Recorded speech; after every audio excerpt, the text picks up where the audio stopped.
Hello दोस्तों, कैसे हैं आप सभी। उम्मीद करता हूँ दोस्तों आप सभी काफी अच्छे होंगे। आज के वीडियो में हम अपने मिनी आरसी ट्रक का जो आगे का काम करने वाले हैं। पिछले पार्ट में हमने गियर बॉक्स का जो काम किया था, लेकिन वो जो लीक होने लगा था और उसकी प्रॉब्लम जो सॉल्व नहीं हो पाई थी। अब वीडियो के अंदर तो मैंने आपको लीकेज प्रॉब्लम को फिक्स करने के 2 अटेम्प्ट ही करके दिखाए थे, लेकिन उसके बाद ना जाने मैंने कितने सारे अटेम्प्ट किए हैं इस ऑयल लीकेज को फिक्स करने के लिए, और आखिरकार हमारा जो ऑयल लीकेज का प्रॉब्लम था वो फिक्स हो गया। मैंने पीवीसी पाइप के कवर और गियर बॉक्स के किनारों पर जो एम सील की एक लेयर लगा दी, जिससे लीकेज का अब कोई सवाल ही नहीं उठता। और दोस्तों आप सभी के काफी कमेंट भी आते हैं कि आप इतनी लेट वीडियोस क्यों डालते हो, वीडियोस क्यों नहीं अपलोड करते हो। तो मैं आप सभी को बताना चाहता हूं कि मैं एनिमेशन वीडियोस पे वर्क कर रहा हूं। एनिमेशन वीडियोस के थ्रू मैं आपको मशीनरी की वर्किंग बता पाऊंगा, उसके पीछे की साइंस आपको काफी अच्छे से समझा पाऊंगा। तो वो वीडियो भी चैनल पे काफी जल्दी आना शुरू हो जाएगा, तो प्लीज चैनल को जरूर सब्सक्राइब करें और वीडियो को लाइक करना ना भूलें। दोस्तों क्योंकि हमारा गियर बॉक्स ऊपर की साइड से अभी भी ओपन है, तो मैं इसके लिए एक कवर बना रहा हूँ और उसके लिए मैं यहाँ पे पीवीसी पाइप का इस्तेमाल कर रहा हूँ। पीवीसी पाइप के ऊपर मैंने यहाँ पे मार्किंग कर दिया और फिर मैंने यहाँ पे पीवीसी पाइप को काटना शुरू कर दिया। पीवीसी पाइप को साइड में से कट कर लेने के बाद मैंने पाइप के बीच में भी एक कट लगा दिया है। फिर दोस्तों मैंने पीवीसी पाइप के ऊपर जो हीट अप्लाई करी है, जिससे उसने अपनी शेप को जो लूज कर दिया और मैंने उसकी एक शीट बनाकर तैयार कर ली। अब इस पीवीसी पाइप की शीट में से मैंने गियर बॉक्स के कवर के हिसाब से एक टुकड़े को काट के तैयार कर लिया है। इस पीवीसी पाइप की शीट के ऊपर मैंने निशान भी लगा दिया जहाँ से मुझे पीवीसी पाइप को बेंड करना, और इसके फिर आधे से ज्यादा हिस्से को कवर करके बचे हुए पार्ट पे मैंने हीट अप्लाई करी है। पीवीसी शीट के गर्म हो जाने के बाद मैंने शीट को गियर बॉक्स के ऊपर रखा और फिर एक कपड़े से मैंने पीवीसी पाइप की शीट को मोड़ दिया, जिससे वो गियर बॉक्स के कवर की शेप में आ गई। दोस्तों गियर बॉक्स के कवर के ऊपर मैंने मार्किंग की हुई है और फिर उस पार्ट को मैंने यहाँ पे रिमूव कर दिया।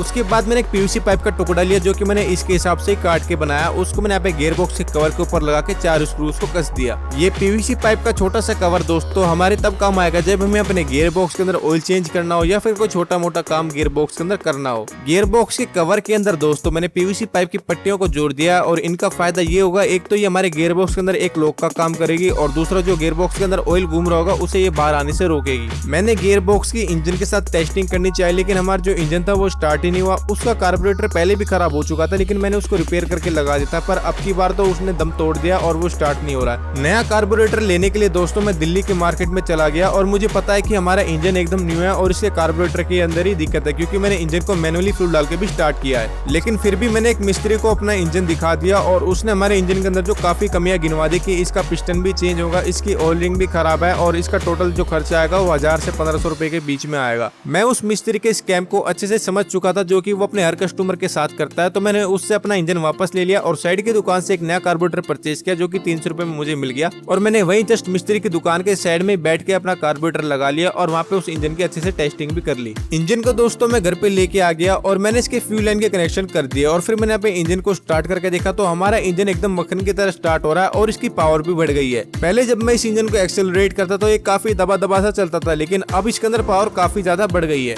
नए वाले कार्बोरेटर के अंदर दोस्तों जो बोल्ट लगाया गया है एक्सीलेटर वायर के लिए वो काफी ज्यादा बड़ा है, और पुराने वाले में थोड़ा छोटा था, और उसके हिसाब से हमने सर्वो मोटर के लिए वायर कट की थी। इसलिए मैं सर्वो मोटर के साथ वही पुराने वाला बोल्ट लगा रहा हूँ, ताकि इंजन के एक्सेलरेशन के अंदर कोई भी बदलाव ना आए। गियर बॉक्स को इंजन के साथ जोड़ने से पहले दोस्तों मैंने क्लच को काफी अच्छे से क्लीन किया और साथ में क्लच ड्रम को भी, ताकि इन दोनों के अंदर जो काफी अच्छा फ्रिक्शन क्रिएट हो और प्रॉपर पावर हमारी शाफ्ट के अंदर मिले। इंजन के कवर को भी मैंने काट लिया था, और इसको मैंने यहाँ पे इसलिए काटा क्योंकि जब हम अपने ट्रक का कैबिन बनाएंगे तो उसके अंदर ये कवर जो दिक्कत दे सकता, क्योंकि कवर जो काफी ज्यादा बड़ा था। फाइनली दोस्तों मैं गियर बॉक्स को इंजन के साथ जोड़ रहा हूँ, और ये सबसे टफ काम है, क्योंकि यहाँ पे कहीं ना कहीं हमारे इंजन की क्लच जो है क्लच ड्रम के साथ टकराते, तो यहाँ पे जो एकदम 0-0 होना काफी ज्यादा जरूरी है। एक एक करके मैंने यहाँ पे गियर बॉक्स के सभी नट को टाइट भी कर दिया है, और अब हम यहाँ पे गियर बॉक्स की टेस्टिंग भी कर सकते हैं। अब गियर बॉक्स को टेस्ट करने के लिए दोस्तों मैंने इंजन को स्टार्ट किया, और इसकी जो इनपुट वाली शाफ्ट है वो इंजन के स्टार्ट होते ही घूमने लग गई, जबकि ऐसा नहीं होना चाहिए। जब मैं इंजन के अंदर एक्सेलरेशन दूंगा तभी इस शाफ्ट को घूमना चाहिए था, लेकिन ये कंटिन्यूअसली घूमे जा रही है, वो भी बिना एक्सेलरेशन दिए।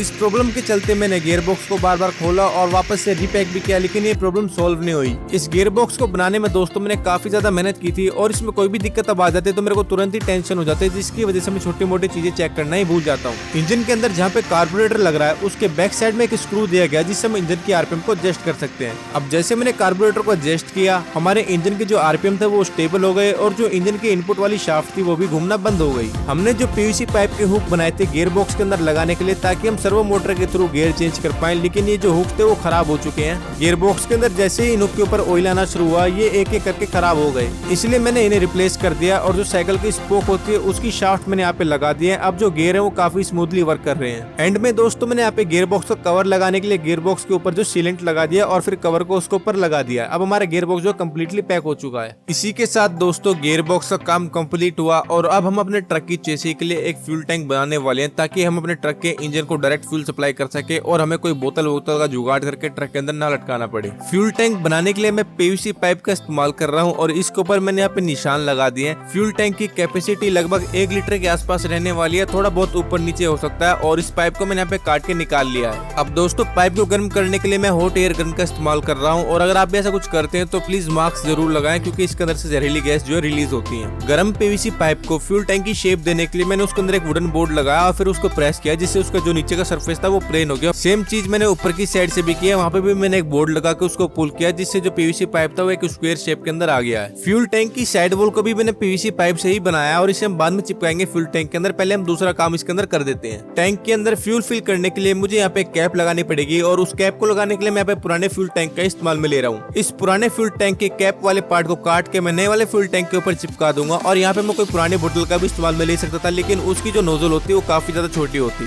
फाइनली दोस्तों मैंने फ्यूल टैंक के अंदर पुराने फ्यूल टैंक की कैप वाले पार्ट को चिपका दिया और इसके अंदर मैंने एमसील काफी अच्छे से लगाई है और बाहर की साइड से भी मैंने काफी अच्छे से इसको चिपकाया है। फ्यूल टैंक के ऊपर दोस्तों मैंने एक निशान लगाया और यहाँ पे हम एक होल करने वाले हैं। उसके बाद एक पीवीसी पाइप का कवर आके इसके ऊपर लग जाएगा। सिंपली उसी तरीके से जैसे हमने गियर बॉक्स के ऊपर एक कवर लगाया ना, वैसे ही यहाँ पे एक लगाने वाले हम, ताकि हम इसके अंदर फ्यूल फिल्टर वगैरह वो सब चेंज करना होगा तो सिंपली हम यहाँ पे नट खोल के उस चीज को कर सकते हैं। फाइनली दोस्तों मैंने फ्यूल टैंक के अंदर होल करके पीवीसी पाइप की शीट को स्क्रू करके लगा दिया है। बाकी इसके अंदर अभी सीलेंट लगना बाकी है, ताकि ये एकदम एयर टाइट हो जाए, तो उस चीज को हम बाद में करने वाले हैं। तो चलिए दोस्तों फ्यूल टैंक की साइड वॉल को भी लगा लेते हैं। यहाँ पे मैं पीवीसी पाइप की शीट ले रहा हूँ और उसको मैंने फ्यूल टैंक के अंदर लगाने के बाद सुपर ग्लू से काफी अच्छे से चिपका दिया है। दूसरी साइड के वॉल को भी मैंने ऐसे ही चिपकाया और हाँ, सुपर ग्लू को मैंने सिर्फ इसलिए लगाया कि वो एक बार बस हमारे पीवीसी पाइप की शीट को रोक कर रखे, उसके बाद हम यहाँ पे एमसील भी लगाने वाले हैं। मैं फ्यूल टैंक और पीवीसी पाइप की जो वॉल हमने यहाँ पे लगाई है उन दोनों के बीच में एमसील की एक लेयर लगा दूंगा, जिससे जो लीकेज के चांस है वो एकदम खत्म हो जाएंगे। फाइनली हमने अपने ट्रक के लिए एक फ्यूल टैंक बना लिया और इसके अंदर एमसील मैंने काफी अच्छे से लगाई है और मेरे को नहीं लगता है कहीं से लीक करेगा। बाकी मैं आपको इसको टेस्ट करके भी दिखा देता हूँ। मैं यहाँ पे 1 लीटर की बोतल ले रहा हूँ जो कि पूरी ऊपर तक भरी हुई है और इसके पानी को मैं फ्यूल टैंक के अंदर डालने वाला हूँ। उसके बाद हम इसका लीकेज टेस्ट करके देखेंगे। तो यहाँ पे दोस्तों मैंने पूरा पानी जो है फ्यूल टैंक के अंदर डाल दिया और ऊपर से उसकी कैप भी लगा दी, लेकिन लीकेज जो कहीं से भी नहीं हो रही है और एक बूंद भी हमें लीकेज देखने को यहाँ पे नहीं मिल रहा है। बात करें अगर कवर के साइड की, तो वहाँ से लीकेज हो रहा है, लेकिन वहाँ पे अभी सीलेंट भी लगना है, तो उसके बाद वो प्रॉब्लम भी वहाँ पे फिक्स हो जाएगी।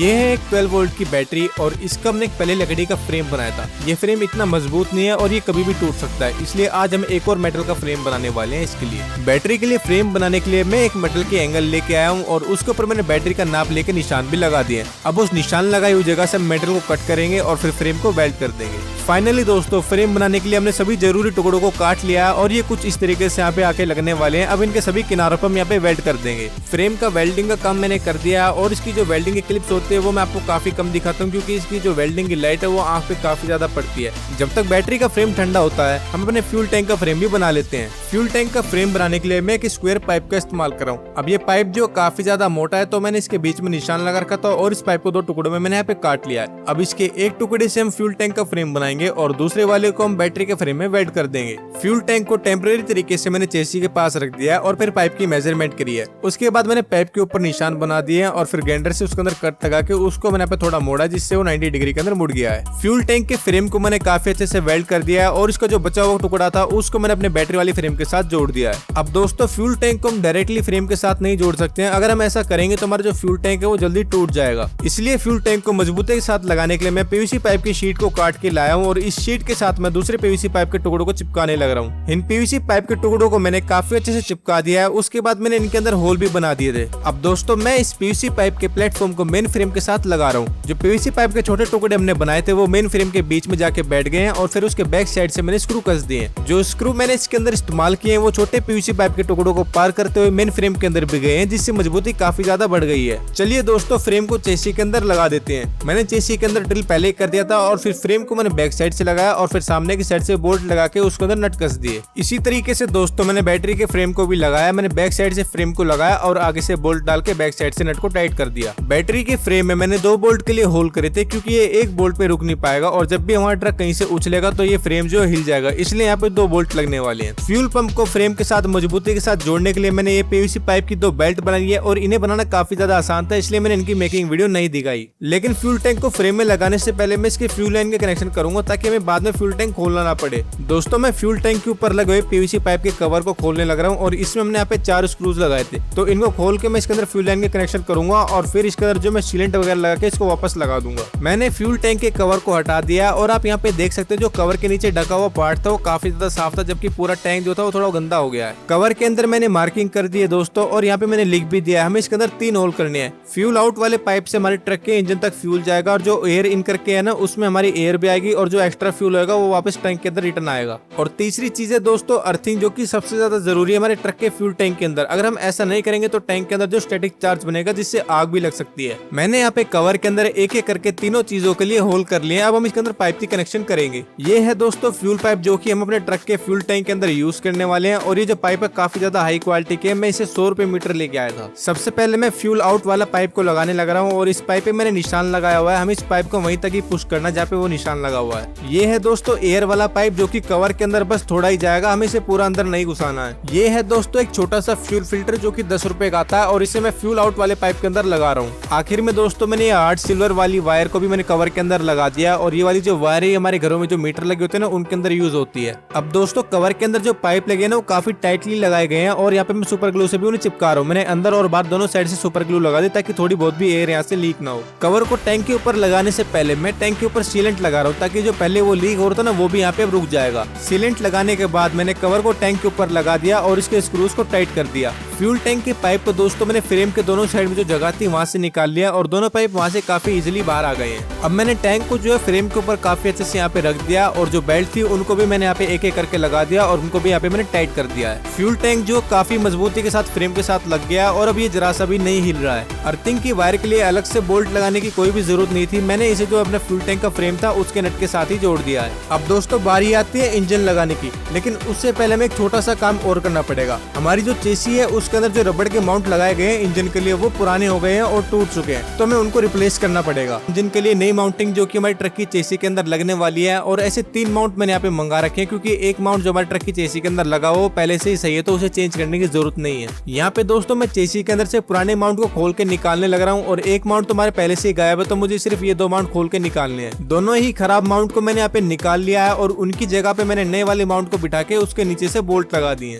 फाइनली दोस्तों अब हमारे सभी 4 माउंट एकदम सही है और अब मैं इंजन को उठा के चेसी के अंदर लगा रहा हूँ। इंजन के मेटल के ब्रैकेट को दोस्तों मैंने माउंटिंग के बोल्ट के अंदर बिठा दिया और ऊपर से नट टाइट कर दिया है। अब दोस्तों फ्यूल लाइन को इंजन से कनेक्ट करने के लिए मैं पाइप को इस साइड से नहीं लेके जाऊंगा, बल्कि पाइप को मैं दूसरी साइड से घुमा के लेके जाऊंगा और सीधा कार्बोरेटर के अंदर जोड़ दूंगा। दोस्तों अगर मैं फ्यूल लाइन को सिंपली यहाँ से ले गया तो ये हमारे ट्रक के लिए काफी ज्यादा खतरनाक हो सकता है, क्योंकि यहाँ पे हमारे ट्रक का एग्जॉस्ट सिस्टम लगा हुआ है जो कि काफी ज्यादा गर्म रहेगा और इससे हमारे फ्यूल लाइन जो वो पिघल भी सकती है या फिर उसमें आग भी लग सकती है। मैं कार्बोरेटर के अंदर दोस्तों फ्यूल लाइन के पाइप जोड़ने लग रहा हूँ और इसके अंदर मैंने एक टुकड़ा भी लगाया क्योंकि ये पाइप जो थोड़ा छोटा था। उस पार्ट को मैंने यहाँ पे नहीं दिखाया वरना वीडियो जो काफी ज्यादा लंबी हो जाती। फ्यूल लाइन के पाइप को मैंने प्लास्टिक के जो कवरिंग वाले पाइप आते हैं उनसे कवर कर दिया और उसके ऊपर टेप भी लपेट दिया। उसके बाद दोस्तों मैंने पाइप को जो चेसी के साथ लगा के जो टाई बेल्ट आते हैं उनसे टाइट करके लगा दिया है। ये है 1 लीटर पेट्रोल की बोतल जिसे मैं अपने ट्रक के फ्यूल टैंक के अंदर डालने वाला हूँ और यहाँ पे मैं जो है 1/2 लीटर फ्यूल डालने वाला हूँ और बाकी को मैं उठा के रख दूंगा और उसका इस्तेमाल हम बाद में करेंगे। फ्यूल डालने में काफी ज्यादा परेशानी हो रही थी, इसके लिए वो जो नोजल आती है वो होनी चाहिए थी, लेकिन मैंने जैसे तैसे करके इसके अंदर फ्यूल डाल दिया और जो फ्यूल टैंक की कैप थी उसको टाइट करके लगा दिया। ये है दोस्तों इंजन ऑयल जिसे मैं गियर बॉक्स के अंदर डाल रहा हूँ और हम यहाँ पे गियर ऑयल भी डाल सकते थे, लेकिन मेरे पास इंजन ऑयल की जो बोतल रखी हुई थी काफी टाइम से, तो मैं उसका इस्तेमाल यहाँ पे कर रहा हूँ। इंजन ऑयल डालने के बाद दोस्तों मैं गियर बॉक्स के ऊपर सीलेंट लगा रहा हूँ और यहाँ पे मैंने काफी अच्छे से सीलेंट लगाया। उसके बाद मैंने कवर लिया और उसको गियर बॉक्स के ऊपर लगा दिया। दोस्तों अगर आप भी किसी प्रोजेक्ट पे काम कर रहे हैं और उसके लिए कंपोनेंट की जरूरत है तो आप JLMC को जरूर चेकआउट करें। यहाँ पे सभी कंपोनेंट आपको एक ही स्क्रीन पे देखने को मिल जाएंगे। मैंने जो माउंटिंग मंगाई है वो JLMC से मंगाई है और मैंने सिंपली इसको ऐड टू कार्ट किया और उसकी पेमेंट की और कुछ ही दिनों में सामान मेरे घर पे आ गया। अगर आप मेरे थ्रू रजिस्टर्ड होते हो तो आपको एक वेलकम कूपन मिलेगा जिसका इस्तेमाल आप ऑर्डर करने के लिए कर सकते हो। सिंपली यहाँ पे लिंक पे क्लिक करें या फिर आप इस QR कोड को स्कैन करें। फाइनली दोस्तों अब जो है मैं इंजन को स्टार्ट कर रहा हूँ और यहाँ पे हमारे इंजन जो है एक ही बार के अंदर दोस्तों स्टार्ट हो गया और काफी स्मूथली हमारा इंजन यहाँ पे चल रहा है। दोस्तों मैंने इंजन को एक बार पहले भी स्टार्ट किया था 1-2 मिनट के लिए, सिर्फ ये चेक करने के लिए कि इंजन के अंदर अब कोई दिक्कत नहीं है, लेकिन अब जो है मैं इसे घंटे भर के लिए चला के छोड़ दूंगा जिससे हमारा जो गियर बॉक्स है वो भी रमा हो जाएगा और हमारा इंजन काफी टाइम से चला नहीं है तो वो भी थोड़ा बहुत गर्म हो जाएगा। आज है दोस्तों दूसरा दिन, मैंने कल इंजन को और गियर बॉक्स को रमा कर लिया था और साथ में आज टेस्ट करने के लिए मैंने बैटरी और रिसीवर को ट्रक की चेसी के अंदर लगा दिया है। बैटरी को मैंने डायरेक्टली सर्वो मोटर के साथ कनेक्ट किया है जिससे पावर जो वो काफी अच्छी मिलेगी। दोस्तों फिलहाल हमारा ट्रक स्टार्ट खड़ा है और इसको मैं रिवर्स गियर के अंदर लेके आ रहा हूँ और यहाँ पे मैंने एक रैंप बना दिया था जिसके ऊपर से हमारा ट्रक उतर रहा था, लेकिन इसका आगे वाला टायर जो अटक गया था। मैंने यहाँ पे थोड़ा एक्सीलरेटर भी ज्यादा दिया लेकिन हमारा जो ट्रक था वो उस बोर्ड के ऊपर चढ़ नहीं पाया। अब ऐसा होने का कारण दोस्तों यही है कि हमारे इंजन की जो पावर है वो अच्छे से डिलीवर नहीं हो रही है गियर बॉक्स तक। मैंने क्लच को रिपेयर करने की हिम्मत दोस्तों इसलिए नहीं की, अगर मैं उसके ऊपर पत्ती वेल्ड कर दूंगा और फिर उसे इंजन के साथ जोड़ दूंगा तो हमारे इंजन के अंदर अगर वो पत्ती अड़ेगी तो हमारा जो गियर बॉक्स है वो अपने आप ही घूमता रहेगा। और अगर ऐसा हो गया और हमने अपने ट्रक को किसी भी गियर के अंदर लगा रखा तो उसके व्हील बिना एक्सीलरेटर दिए ही घूमने लग जाएंगे। इसी वजह से दोस्तों मैंने क्लच के काम को नहीं छेड़ा और मैंने उसे सिर्फ साफ करके लगा दिया। बाकी दोस्तों बात करें ट्रक की तो ये काफी अच्छे से वर्क कर रहा है। मैंने इसके सभी गियर को एक एक करके टेस्ट किया और सभी गियर जो एकदम स्मूथली लगने लग रहे हैं। लेकिन ये क्लच का इशू इसके अंदर जरूर है, जब भी इसके अंदर लोड पड़ता है तो हमारा इंजन तो घूमता रहता है लेकिन वो पावर जो अच्छे से डिलीवर नहीं हो पाती हमारे गियर बॉक्स तक। बाकी दोस्तों आज नहीं तो कल मुझे क्लच को रिपेयर करने का रिस्क जो लेना ही पड़ेगा, या तो ये ठीक होगा या फिर खराब होगा। इस मैनुअल ट्रक को चलाने का दोस्तों काफी ज्यादा मजा आ रहा था और इसके कैबिन का काम भी हम जल्दी शुरू करने वाले हैं। उसके लिए मैं एक मास्क मंगाने वाला हूँ अच्छी क्वालिटी का, ताकि मेरे को काम करने में कोई भी दिक्कत ना आए। ट्रॉली भी हम ट्रक के लिए नहीं बनाने वाले हैं, पुरानी वाली जो हमने बनाई थी उसमें वजन काफी ज्यादा और वो मजबूत भी नहीं है। तो इस वीडियो में दोस्तों फिलहाल इतना ही। वीडियो जो है काफी ज्यादा लंबी होगी तो मिलते हैं नेक्स्ट वीडियो के अंदर और इस वीडियो को जरूर लाइक करें और कमेंट करना ना भूलें।